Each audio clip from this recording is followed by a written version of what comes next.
আজকের এই প্রেস কনফারেন্সে স্বাগত জানাই প্রেস মিডিয়া ফ্রেন্ডসদেরকে। আমরা আজকে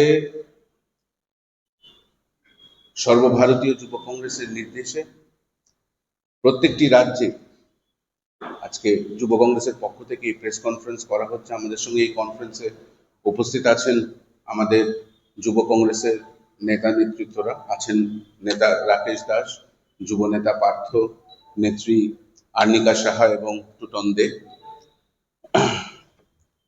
আমরা অনেকদিন ধরেই দেখছি যে ন্যাশনাল মিডিয়া, যাদেরকে আমরা গদি মিডিয়া বলেও চিনি, তারা এআই সামিটে যে যুব কংগ্রেসের পক্ষ থেকে যে প্রতিবাদ করা হয়েছিল সেই প্রতিবাদকে ভুল আখ্যা দিয়ে একটা ভুল দিকে নিয়ে যাওয়ার চেষ্টা করছে।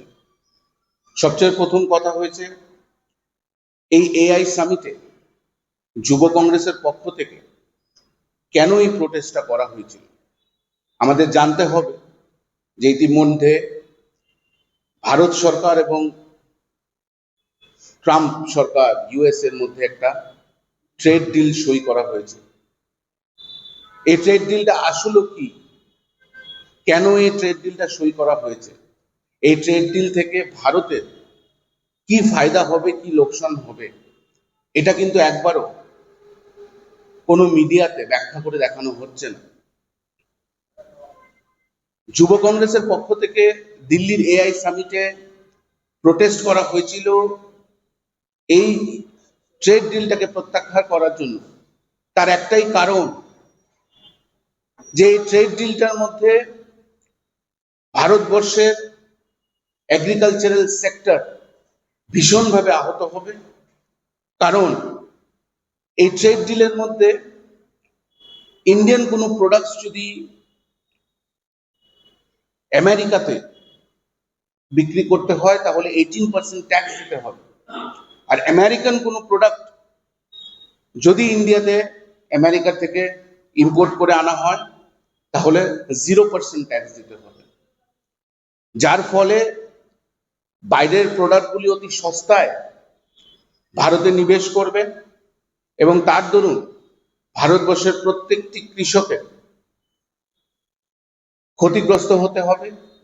কারণ আজকে তারা যেই রেটে গম,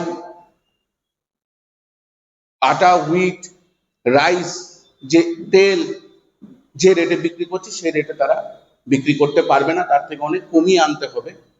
কারণ মার্কেটে আমেরিকান প্রোডাক্টস কিছুদিনের মধ্যেই ইম্পোর্ট হওয়া শুরু হয়ে যাবে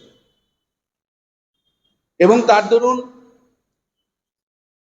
আমাদের দেশের কৃষকদের অবস্থা প্রচন্ড খারাপ হতে যাচ্ছে। টেক্সটাইল ইন্ডাস্ট্রি এটাতে এফেক্ট হবে এবং এইসব জিনিস থেকে বিরত রাখার জন্যই ওই প্রতিবাদটা সেই এআই সামিটে করা হয়েছে।